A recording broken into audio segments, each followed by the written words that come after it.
The situation in Ukraine is dire. NATO countries have failed to deliver on their promises of support in a timely manner, leaving Ukraine vulnerable to Russian advances. The lack of ammunition, air defense, and deep strike capabilities has allowed the Russians to push forward along the front line, making incremental gains and forcing Ukrainian troops to retreat from villages in the east.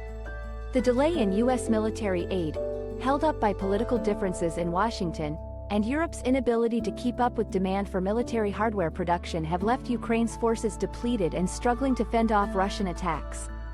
The lack of support has had serious consequences on the battlefield, with Russian forces launching missiles, drones, and bombs at cities across Ukraine, causing death and destruction.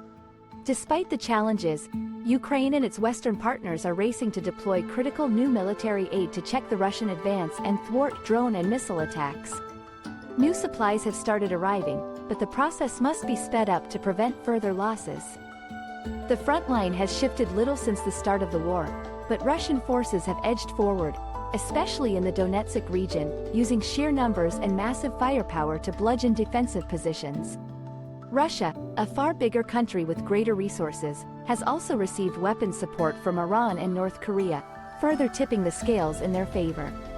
Ukrainian efforts to mobilize more troops and build battlefield fortifications have been slow, undermining their war effort. Military analysts say the war is still largely an artillery duel, with conditions being set for one side to gain a military advantage.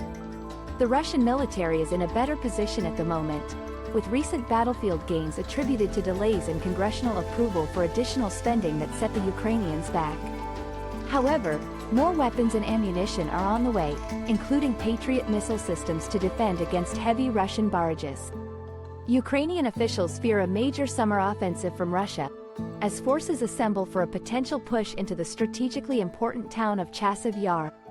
In the midst of this conflict, the Duchess of Edinburgh made an unannounced visit to Ukraine, the first British royal to travel to the country since the invasion.